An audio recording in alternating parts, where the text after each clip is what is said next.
Hey, what's up, Chiefs Kingdom? Welcome to another episode of Outside the Trenches. I am BJ Kissel, joined as always by Nick Leckey here on our show, presented by our good friends at Jack Stack Barbecue. If you haven't yet seen our promotion or Nick's shirt there for everybody watching on YouTube, if you haven't heard about our promotion, if you would follow us on Twitter at KC Sports Network, and make sure to subscribe to our newsletter on Substack. You can find that pretty much anywhere on social media where you follow any of the hosts, any of the 8 of us, a part of KC Sports Network. You will be entered to win a $50 Jack Stack gift card. I'm giving away 5 of those on Friday, so make sure you're following us for a chance to win. We'll be doing these quite a bit thanks to our good friends at Jack Stack. Jack Stack. What's up, Nick? I love how the NFL schedule release day has eclipsed Groundhog Day in popularity in most watch moments of the offseason. If they can monetize it, they're going to do it. Like, I'm surprised we don't just get like ping pong balls and they just like literally do the whole process live if they can figure out a way to put sponsors on it. That would be cool. Like, you're talking about like the NBA draft, like the lottery type thing with the ping pong balls. Just say like, hey, we're just going to do it randomly. You got to add some drama. Like, Paper, it's cool rock, that scissors. they can kind of peek behind the curtain. It doesn't really happen. It's just kind of coming out. I will say the one thing that I do like about the NFL draft schedule, and something that wasn't always like my cup of tea just because my brain doesn't work that way in a lot of ways, but the creative teams for the NFL, like the digital teams, get to kind of show their creativity in different ways to announce the schedule. And I know for a lot of fans and the grumpy old people like me are just like, give me a graphic and just let me see the schedule. I don't need to watch a 3-minute video, but it's cool to see what they do. And they always do cool stuff. The Chiefs did some cool stuff. Kind of poked fun at Andy Reid a little bit with his we look forward to the challenge of, recording outside the trenches without dropping an F-bomb during the intro this time. So far it's a success, Nick. It really is. I think recording at night, it's my F bombs are dulled a little bit, and I've got nothing to be cantankerous about with the schedule release. Yeah, and we're going to go through it right now. I think whenever the schedule comes out, there's always a few things that fans want to look for. When's the first home game? Primetime games, just kind of the schedule, set their tailgating schedule, holidays, is there a Christmas game? Is there a Thanksgiving game? All that kind of stuff. And for the most part, not a lot of surprises for the Chiefs. I'm a little surprised. I think for like the second year in a row, it just seemed like I thought we would get more primetime games. But that being said, like, can't complain too much about the schedule. Before we get into our just, 5 things that we feel like fans should just, take away from, if you want to know right now over the next week, what just stands out about the schedule. We're going to go through all that. But first, I'm going to give you guys some really boring information for those auditory listeners and learners. I'm going to run through the schedule real fast because the Chiefs open up the 2021 campaign in week 1 against the Cleveland Browns. And that game is at home at 3:25. And we will get into this a little bit more, Nick, but I really like the 3:25 home games at Arrowhead. You don't have them a lot, but from a tailgating perspective, it's perfect because you can get a little bit of sleep, get up early still, make sure you get out there and get your business taken care of. Tailgating, so you can get in there and make a difference once the game starts. But that, and then week 2 at Baltimore. That is a Sunday night game at 7:20 on NBC. Week 3 against the Chargers. That is a noon game at home. And then week 4, this one is going to be talked about a lot. And that is at Philadelphia. Andy Reid going back. Not the first time he's gone back. Again, we're back through that cycle of all of the places that he had gone on the road in his first year in Kansas City, just because of how they play the different divisions. And then week 5 against the Buffalo Bills, so another playoff team early in the season for the Chiefs. That game is also on Sunday night. So weeks 3 and week 5, the Chiefs will be in prime time, or excuse me, weeks 2 and week 5, the Chiefs will be in Sunday night football prime time. Week 6 against the Washington football team. That game is on the road at noon. Week 7, on the road against the Tennessee Titans. That game is also at noon. Week 8, home against the New York Giants. That is Monday Night Football. Week 9, the extra game, that 17th game that the NFL put in there. Yeah, I'm never going to get used to this. There's 17 games on the schedule this year. But that Week 9 game against the Packers, and who is the starting quarterback? Is it Blake Bortles, who signed? I know all the NFL people says this has nothing to do with Aaron Rodgers. Well, if it doesn't have anything to do with Aaron Rodgers, you got to convince it has something to do with Jordan Love. And if you have to bring in Blake Bortles to compete with your first-round pick from last year who hadn't played, this whole Aaron Rodgers thing, he's one of the best quarterbacks. If he wants to be there, he should be there. It's not about that. But you bring in a guy to compete. What have you seen from Jordan Love at practice that makes you want to bring in competition at that spot? So it says something about either Aaron Rodgers or Jordan Love. Take your pick. But I still think Aaron Rodgers will end up being the quarterback this year. But week 10 at Las Vegas, Sunday night football, November 14th. Nick, I'm really excited. I won't be able to go, but I would be really excited to catch that Saturday morning flight out of Kansas City to Vegas the day before the primetime game. Because I feel like that flight will be a whole lot different than the Monday morning flight on November 15th coming back from Raiders after a Sunday night football game for Chiefs fans who wanted to make the trip out to Vegas. I want to make those club seats in Vegas where you can get in the end zone. They got like the nightclub. Is it Live or something like that? Or one of the nightclubs has a spot where you can get it's like bottle service and champagne campaigners and sparklers and all that stuff. I think that would be fun because it combines two ridiculous things is in Vegas, and that's the club scene and bottle service. Yeah, I'm old school. I just go watch a football game, But hey, I've got a short attention span, BJ. Fair enough. So does everyone else now. But week 11, we're not even like halfway through this. I'm sorry. Week 11 against the Dallas Cowboys. Again, that one is at home at 3:25 on Sunday, November 21st.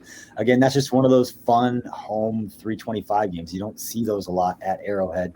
So that is cool. And then you've got the bye week in week 12, and we will get to that, Nick. But I know that is a good spot if you are a player for a bye week compared to where it could be. Again, we'll get to that here in a minute. Week 13 at home against the Denver Broncos. That game is at noon, as is the game week 14 against the Raiders, back-to-back AFC West opponents right there at home. And then they go on the road to the Los Angeles Chargers in week 15. That is a Thursday night game. So they're going at home against the Raiders and then on the road, traveling 3 days later to go on the road to Los Angeles to take on the Chargers. And when you look at this schedule, I know they play Pittsburgh the next week. That's week 16. But to go back to week 15 here real quick, the last three games being Pittsburgh is okay, Cincinnati, and then Denver. And granted, Cincinnati and Denver are both on the road. We don't know what Cincinnati is going to be, and anything can change. But just looking at it on paper right now, it seems like that game, week 15, that Thursday night game could be for the division. I know there's 3 weeks left after that game, but that is the Chargers team that everybody always picks to win the Super Bowl or win the division for like 9 straight years. But we know Justin Herbert's good, and they had a very good draft. And they've had a lot of success with Justin Herbert once he was stepped in as a starter. So they're going to be a legitimate contender. And so that week 15 game would be one that I would circle as probably being the key game for the Chiefs as far as like winning the division or whatever. So they're going to be in it. It's not being cocky Chiefs fan. That's just the reality of having the best player in football on your team. And you have a good roster. So granted, everybody's staying healthy. I think that week 15 game against the Chargers is going to be where it's at, Nick. I agree. Well, and I think that the difficult thing, it's kind of a dick move by the NFL, but I love how they make it tough for you to like repeat, because it's like, you've got, all three of your divisional rivals, and then late in the season, you got to travel for a Thursday game, and that sucks. Traveling for a Thursday game absolutely sucks, because it's like you leave, Wednesday night, so you get, Monday, Tuesday to prepare, Wednesday, and then you're off. You're leaving. So it's just it's weird. I'll say the one weird thing about this schedule compared to years past, I don't have the information in front of me, but I know for at least 2 or 3 years in a row, the Chiefs had finished like 3 of the last 4 had always been at home, including like back-to-back home games. And this is the opposite, and that they're going on the road in back-to-back in weeks 17 and 18. So there's a lot of different ways you can look at it from a competitive advantage. It's not great. The teams, I don't think Cincinnati or Denver are going to be competing to win their divisions this year, but I will say from a fan perspective, I like it because it means that there's more home games earlier in the season. And that's good because that's when it's warmer. So I'd rather be at Arrowhead. I'd rather be tailgating at Arrowhead early in the season. And then for the few games that we would go to, I don't know how much we're going to go to games this year because we've got a post-game show that we're going to be talking about here in a few weeks. Not going to give away the details quite yet, but pretty cool deal. But yeah, I like the way the schedule kind of stands out. I don't think a Thursday game in week 15 on short rest on the road is going to be great. That's going to be kind of one of those gut it through. But like I said, that's going to end up being the game I think that's going to really sway one way or another the division. And so you can get up for that game. And as much as it sucks for the Chiefs having to travel. You look at the Chargers schedule, they're playing on a short week too. So works both ways. Yeah, but at home, so you don't have to travel. And then Chiefs are going, minus 2 hours. Is it a home game though for the Chargers? I mean, they might if they're winning. Who has more fans? If they're winning, who has more fans? You know what? And that could be a perfect time to raid SoFi Stadium. Is that how we say it? Sophie. I like saying Sophie. Yeah. SoFi Stadium. Go with what you feel. And paint I'm calling it Arrowhead. I'm not calling it GHA Field. So I know it's all over everything. Like it's too much. It's a mouthful. But what Chiefs fan wouldn't want to escape to the sunny confines of Los Angeles on December 16th, man? What a perfect time to get away. Yeah, if you're looking for like a family trip to go on a road trip to a game, that might be the one that you want to go to. And so I'm looking up the Chargers schedule real quick just because I'm curious. And they're at home against the Giants. They go back-to-back at home. So they got the Giants on December 12th on that Sunday, and then they turn around and play us a few days later. So I was hoping they'd be on the road, and I was really hoping they weren't coming off a bye. I don't think they do buys that late in the season. But, nothing too crazy about it. But to go through the 5 things that just stand out to us, we'll just knock through these real quick. It won't be a terribly long episode. But, the added game, that game against the Packers as a foreign player, I know that there's been a lot of talk of it. The owners have been pushing it for a while. They'll take away a preseason game. They don't sell a lot of tickets, and they try to knock the prices off, and fans complain because the ticket prices are different and the quality's not the same, and yada, yada, yada. And so the owners have been pushing this for a long time, and they got it. They got it through with some concessions on the other side. But just how do you feel looking at the schedule now, knowing that there's not this just very uniform 16-game schedule, that now there's this odd number of 17? It'll take some getting used to. There's gonna be a lot of conspiracy theories about this added game. 17 games, and I like the matchup. I think the NFL is really hoping that they're gonna get their Rodgers Mahomes sort of passing the torch, or still battling for the torch matchup, and just get used to it, right? Just get used to it. It sucks. I don't know how it got through. They must have made some concessions. I remember when they elevated the salaries for everybody due to some other stuff because they're making a bunch of money, and a lot of players were upset because like a lot of the smaller players, like we had a long snapper, and his salary got bumped, and the team was like, "Oh, you don't get your bonus because we bumped your salary," and they were like, "Yeah." So we'll see what kind of stuff that they're doing, but it's another new normal. Yeah. And there's going to be plenty of them. And all the reports say, and I don't think anything's officially been said. I know Clark Hunt came out and said that they're proceeding with the expectation that the stands will be at 100% capacity. And there's reports saying that the NFL is kind of headed that way. And the way that, the news coming out, that I think 6 states in the country are over 70% of people have at least had their first shot of the vaccination, not to get into that whole conversation. But all of the information is gearing towards months from now, the stadiums are going to be full and things are going to be hopefully somewhat back to normal. There may be some other policies or procedures in place there, but the more that the expectation is everything's going to be back to normal. I can't wait to even hear it, through the TV, fans back in the stands at a home game at Arrowhead Stadium. It's just going to be special. Especially that first tailgate, that first home game being in the 325, and people get out there and tailgate. That's going to be a beautiful atmosphere. Yeah, and the first flyover too, and everything, and ending the national anthem properly. Like there's just like really just with the big old, jeez. So that'll be a lot of fun, and get back that home field advantage too, and then so it's a lot to play for this year with full capacity and having that stadium noise. And I just want to see this offensive line just go out there. I want to see Clyde Edwards-Helaire get like 25 carries, go for like $130. With a tutty, and just let Mahomes go for 300 yards, 3 touchdowns, and make it feel like I didn't really have a good game. It's like, yeah, he threw for 320 yards and 3 touchdowns. So that's what I want to see in that first one. But the second point and the second thing to know in the schedule, and I kind of talked about it throughout, is just I think this is a great tailgating schedule for Chiefs fans. I know that that's one of the first things that, when we had season tickets that I'd always look at. 9 home games this year, and only 3 of them are at noon. Maybe people are morning people and they really like getting up and being out there, at 4:00 in the morning. But for me, personally, hold on. People go out there at 4:00 in the morning. Dude, people would tailgate in line to get into the stadium. They would intentionally get there at like 4 before it was even open, set up their grills, and then start hanging out. Like hundreds of people. I respect that. I respect. Those are my people. If we're drinking at 4 a.m. for no reason or for a Chiefs game, that's big time. I can tell this story now that statute limit doesn't matter. When we had season tickets in 2013, so my wife and I had moved back. Megan and I had moved back from San Diego in 2013. It was Andy Reid's first year. And we had season tickets, and so the first home game we got out there was a noon game, and I only know this because we got there at the butt crack of dawn. So we got there like 6:00 in the morning, and I, for whatever reason, it was a great idea.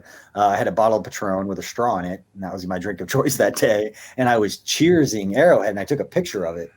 And they won because that year, do you remember, we started like 9-0, and I never forget Pete Prisco called us like the worst 9-0 team in NFL history. Still mad. I forgot about him. But I think he was right. But I had that picture, and being a creature of habit and just superstitious, I took a picture every game then. Every home game, I would get out there and I would cheers it with a bottle of Patron. And then when I got an email from the Chiefs saying, like, you're going to get interviewed to be our team reporter, I went and deleted all those pictures. It's like, this probably didn't go. Oh, you bum. Hey, I might not have got that job if I thought I was I had a problem. I was just superstitious and. No, you're a baseball. It's the baseball. It's the baseball within you, BJ. I think that's awesome that you thought to delete that. Meanwhile, NFL draft picks don't have their social media cleaned up. It's like it's lyric, right? I mean, come on. Like, what do you think? Just don't do it. But even like as a 15, anyway, different discussion. Yeah. But either way, I still think this is a great tailgating schedule. You can sleep in till like 7:30, 8 o'clock. You can still get your breakfast in. You can get some sleep. You can rest that voice up, and you get out there and you're in there during more of the warm part of the day.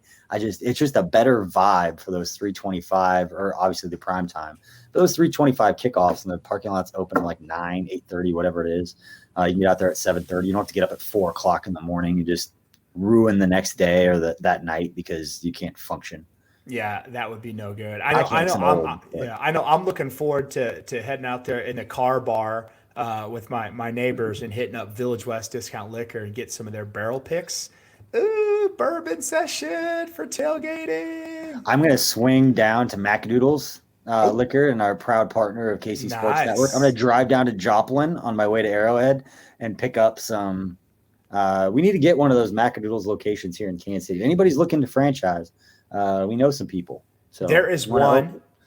There is taste one test on the border. I never knew that was a thing. There's one on the border, Missouri and Arkansas. And it is a fantastic. It is fantastic. I always go in there. Like when I used to have Arkansas, my Northwest Arkansas, my territory. I'd always stop at that one because they would have Yingling, right? Because it's like it's like you're driving through Missouri and all of a sudden it's like Arkansas. You're like, there's a big billboard that says it's like we have Yingling, and then it's like over there across the street, and it's like Macadoodles, and you're like, oh wow, brilliant. This is like that's brilliant marketing. It is brilliant. Yeah, I love that. I think brilliant marketing is just that they let you taste test. Like you go in there and drink. So as a college kid, it'd be like, I can go to this liquor store and just buy a bottle of what I know I'm going to buy. Or I can go to this store and taste test this and then decide if I want to get it and be like, after 2 shots, like, yeah, I want this one. You get 2 shots. That's awesome. And then you got a nice little lather before you go out, right?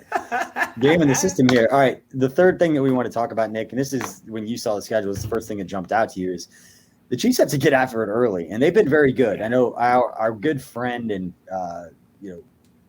co-host here on KC Sports Network, Kent Swanson of the Laboratory, he came up with a stat that over the last 5 years, the Chiefs are 18-2 at the beginning part of the season. So they've always come out strong. Andy Reid's always got stuff up his sleeve that teams haven't prepared for yet. But as you met, like you start off with the Browns, a team that you played in the playoffs last year, then you're going at Baltimore. Then you've got the Chargers, you've got the Eagles and whatever they're going to be this year, and then the Bills. So, and Washington at week 6, that is a game that a lot of people will look at Washington's quarterback. And this isn't probably the point you were going to make, but I'm just going to roll with this. But a lot of people think that like Washington, because of their quarterback situation, Washington's defensive line may be the best in the NFL. That is a scary group that they have up front. And that's not a game that Chiefs fans should look past just because of the quarterback situation. Because as we saw last year, if you just completely wreck an offensive line, granted, it will not be the same offensive line. But if you can dominate the trenches like that, regardless of how high-flying 7-on-7-ish football becomes, if you win in the trenches and dominate, you're still going to win the football game.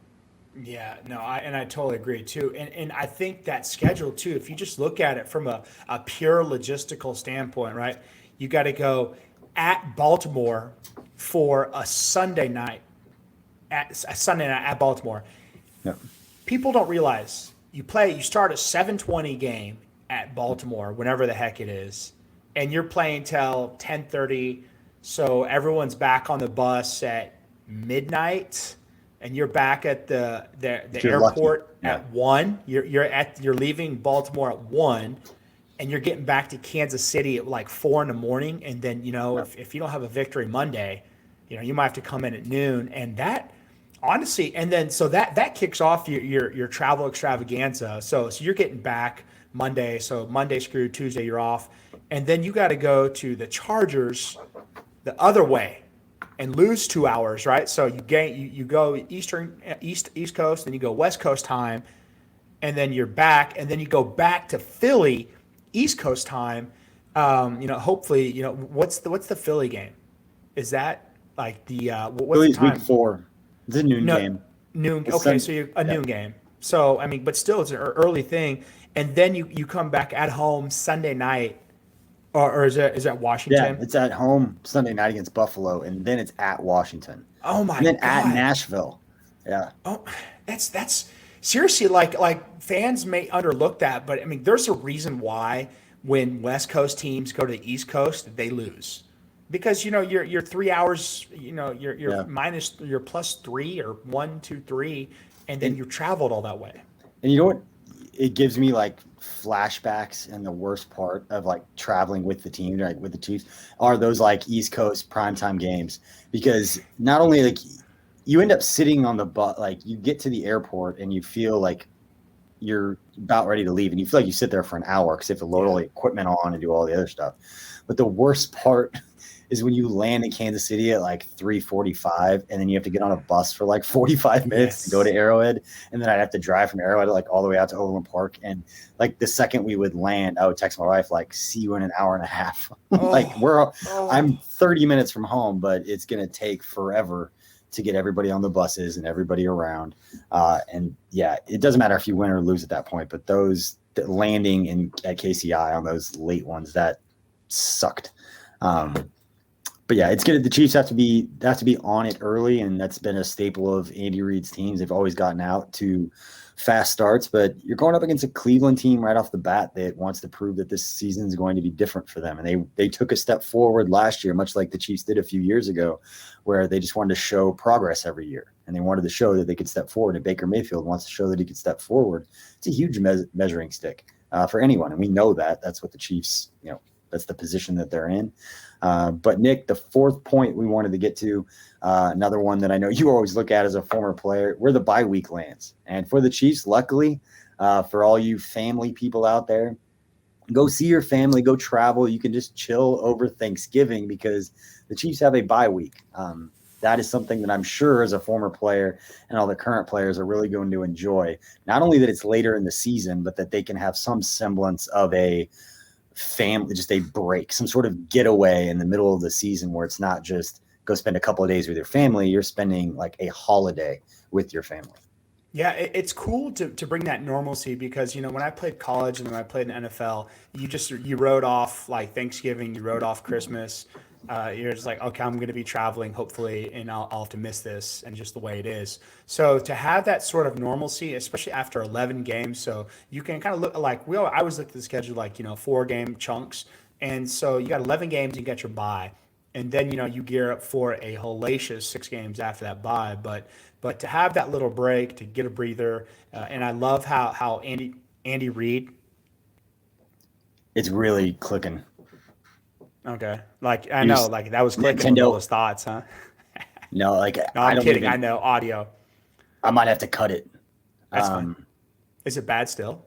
Can you unplug it? Yeah, yeah. I know. Unplug it, plug it back in is the thing.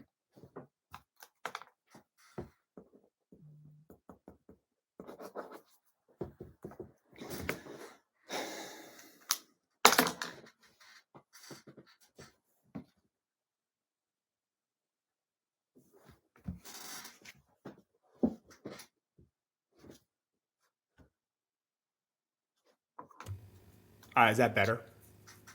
Yeah. Yeah, so far. Clicking.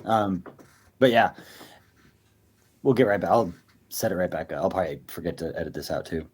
I just won't swear this time.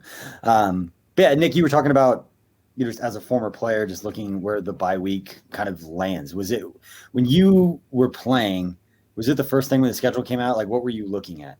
Hell yeah. So you got to think the schedule comes out, it's off season, right? So it's we're about to start OTAs here. All the draft picks are in, and you get the schedule, and my wife and I would look at it and be like, okay, where's our bye week? And then, you make some plans like that. And I think it's cool that, now that these Chiefs players will be able to go back home for Thanksgiving or host at Thanksgiving. And I think that'd be cool. And especially with, you got 11 games before that bye, and then, you come home and you got 6 games afterwards. Yeah. And Nick, the fifth and final point that we talked about on this one, we talked about the bye week before, and I think it's kind of self-explanatory why players would like it later in the week, because there was a time, I don't remember which season it was, maybe in like 2015, 2016, the Chiefs had it like week 4, like to have it, or week 5, to have it that early in the season, that makes like that weeks 13, 14, 15 start dragging on a little bit when all of a sudden you're playing like a 5-game season, you get that break early, and then you have to grind it out the rest of the time.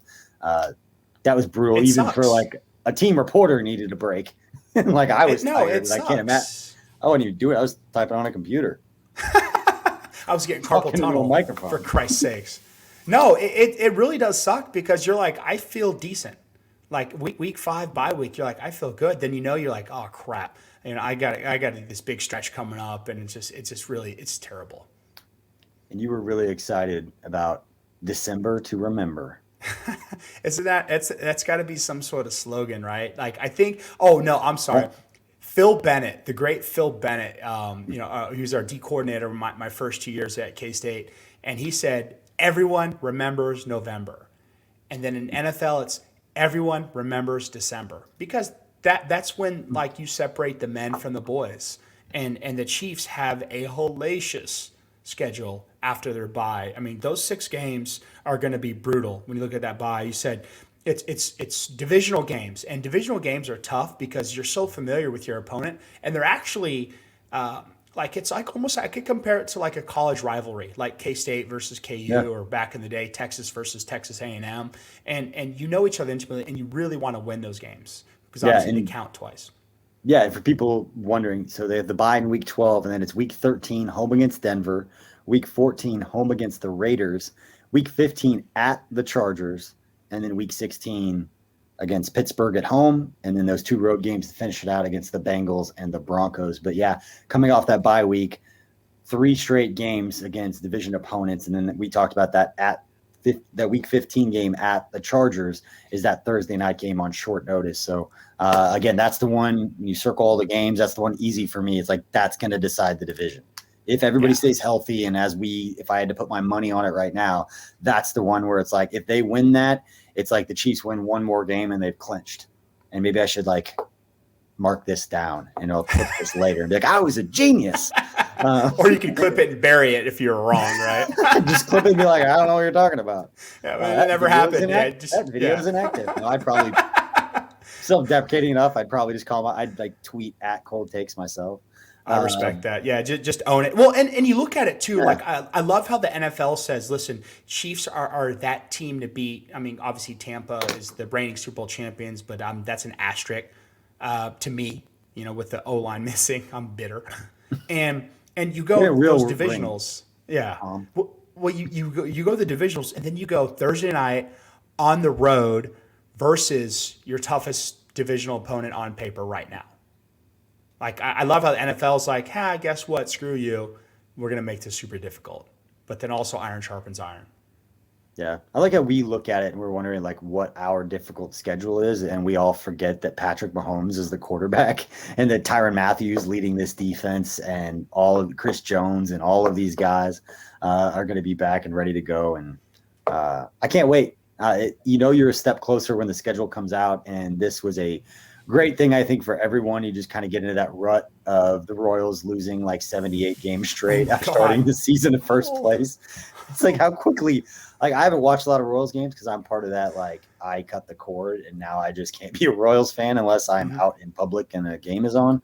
But it just following the fandom on Twitter and just seeing like everybody's like, Dayton Moore is going to go into the Hall of Fame. Like, he's a genius. And everybody's like, I don't know how much longer he's got here. I was like, it's like 2 weeks apart, too. People. Sorry, BJ, I love that too because I get it because my wife is a big Royals fan and she has the games on every night. So it's like, to me, I just ignore it. But last night's was brutal because like they were like down 8-0 and they tied it and then they lost at the bottom of the ninth. And I'm like, that's just terrible. Like, that sucks. Like, it's just brutal. Yeah. At least we got the Chiefs, So we've got the Chiefs and we've got the schedule and we've got some extra games. Only 3 preseason games. I give you what those games are, but nobody really cares. Nobody cares. And only the second game even has a date on it. So again, they don't even like whatever. Like no, it's on whatever. Friday. It's on Friday, I think the 20th. And then the first and third preseason games aren't even timed yet because they probably have to make sure that reruns of Blue Bloods get in or whatever. Like, and Law and Order, some random city too. Hey, don't you say a bad word about no. Law and Order. Oh no. Is that with Ice-T? What's the one with Ice-T? Special Victims Unit. SVU.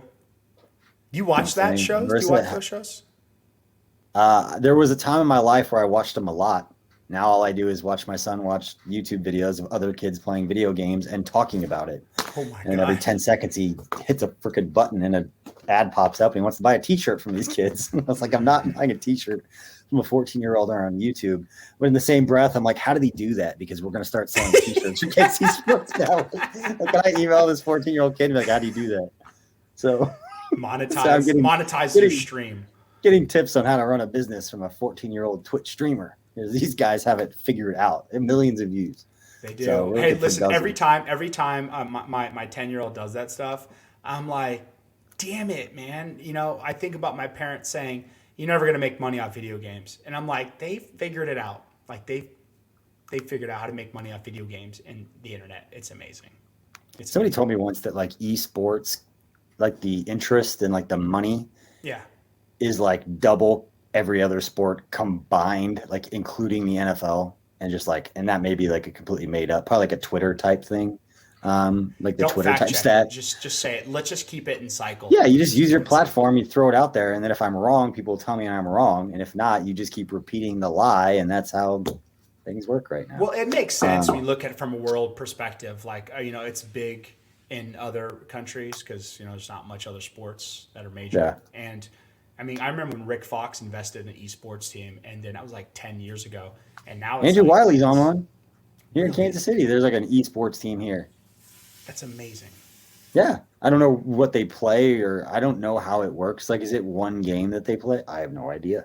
Oh, wow. You are out of touch. I didn't even play a lot of video games when I was a kid. Pretty much everything, BJ, is, FIFA, Madden. The big one is Rocket League.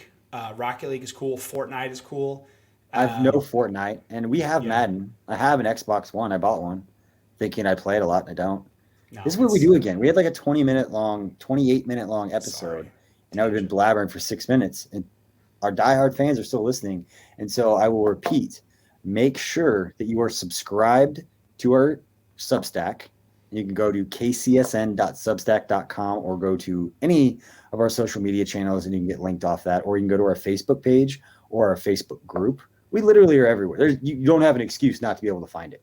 But go there, subscribe to that, follow the KC Sports Network Twitter account. And on Friday, I'm going to pick 5 random winners who are subscribed to the newsletter and following the Twitter account. And you can see from right there on Nick's shirt, Jack Stack Barbecue, we are sending $50 gift cards out. That will get you a lot of baked beans, a lot of corn, probably a little bit of the crown beef because it's a little bit pricier, but it's damn worth it because it is very, very good.